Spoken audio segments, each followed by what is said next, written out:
por la cual no se admite una prueba confesional entre partes que no son contrarias en el sentido procesal, como ocurre aquí el demandado y el tercero que ocupan la misma posición procesal, pero en función de la amplitud de la prueba y esta norma que acabo de citar, 378, voy a reconducir la prueba, es decir, la voy a nominar nuevamente a mi modo de ver como una prueba probable, pero la vamos a admitir no como prueba testimonial, porque no queríamos hacer incurrir al tercero eventualmente en un falso testimonio como su calidad de testigo, pero cuando, como dije también hace un rato, cuando hay pruebas, intereses contrapuestos entre demandados, codemandados, contrapuestos, y no cuando ambos tienen un interés común para, tratar de, en conjunto, descalificar la pretensión que reclama el actor. Acá, inversamente a esa situación, resulta que el demandado y el tercero se endilgan mutuamente responsabilidades. Por esa razón voy a reconducir la prueba como confesional. Bueno, como ocurrió con el caso de la señorita Jones, usted se encuentra bajo juramento o promesa de decir verdad. Entonces, vamos a abrir, digo, del demandado respecto al tercero.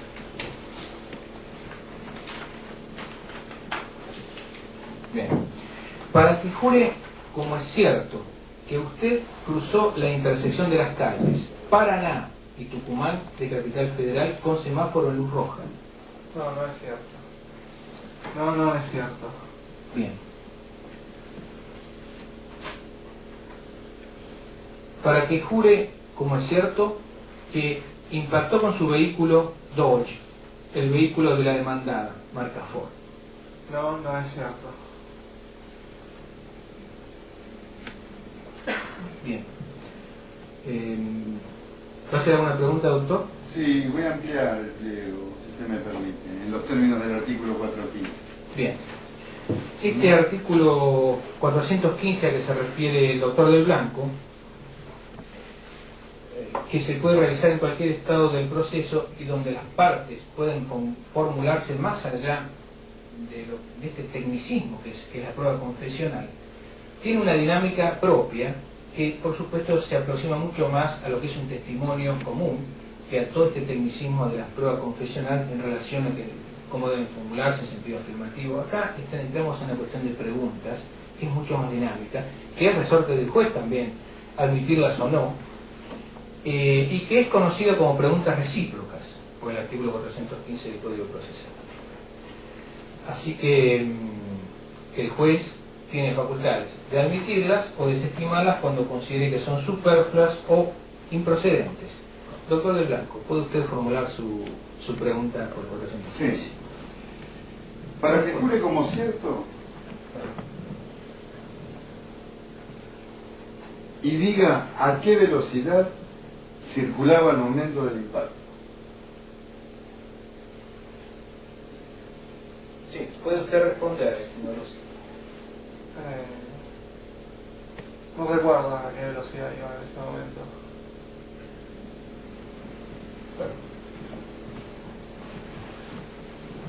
Aunque estas preguntas son formuladas, como digo yo, recién tiene una dinámica particular, no por eso escapa a la hipótesis en forma subsidiaria o analógica, y como estamos en la misma audiencia que es de posiciones y el declarante, existe una continuidad entre la solución de posiciones y estas preguntas recíprocas, se le hace extensiva, por supuesto, la aplicación de ciertos aspectos normativos que regulan la prueba confesional, porque no nos olvidemos que se trata, por supuesto, como dijimos hoy, de hechos personales o de conocimiento personal.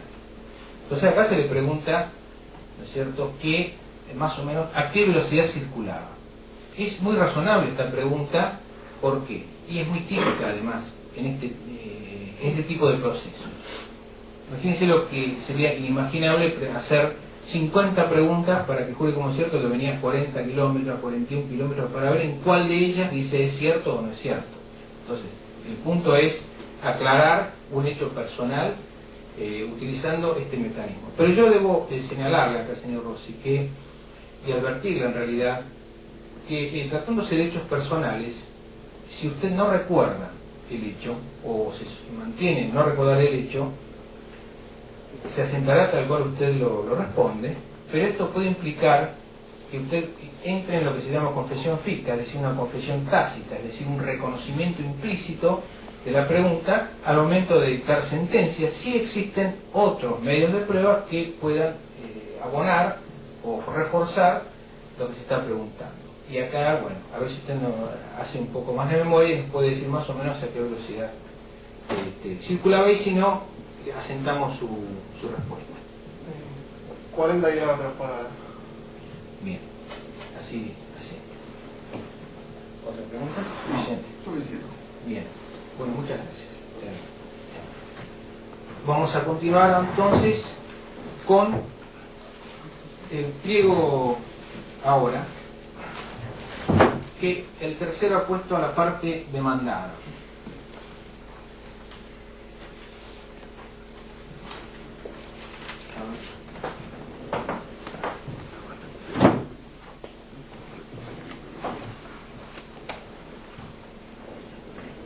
Bueno, para que quede como cierto que usted cruzó con luz de semáforo en rojo. Que no es cierto. Que jure como cierto que usted al momento del accidente circulaba en forma distraída. Que no es cierto. A ver, pero ahora que advierto, doctor Merodio, este pliego tiene la firma de su cliente, pero no su firma, o la firma del abogado. Si me permite, señoría, lo suscribiría en este año. A ver, puede completar.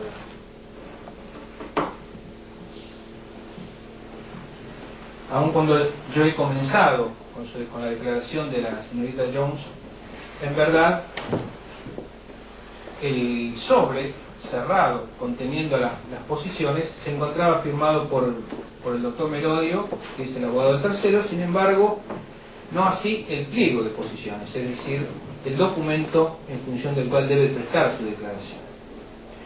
Y en esto cabe recordar que el artículo 56, segundo párrafo del Código Procesal, que se refiere al patrocinio obligatorio, establece que debe existir o debe contar con firma de letrado, y por tanto no se admitirán la presentación de pliegos de posiciones ni de interrogatorios que no lleven firma de letrado. Por eso es que correspondía en este acto subsanar esa omisión, y así ha ocurrido.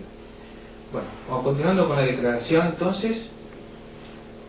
Para que juegue como cierto que usted es la única embistente del vehículo del actor. No pongo, doctor, en los términos del artículo 414, a esa posición. Bueno, así se asienta en el acta.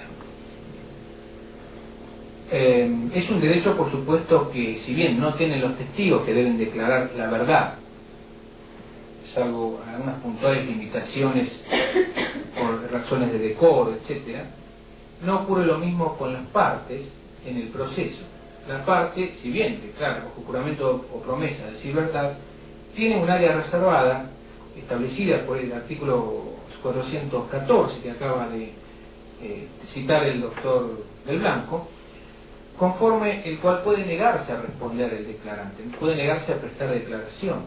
Y esto implica no que la pregunta no vale o que no tiene efecto, implica que tal negativa o abstención, mejor dicho, no negativa, sino que abstención de contestar, en verdad, va a ser valorada al momento de dictar sentencia.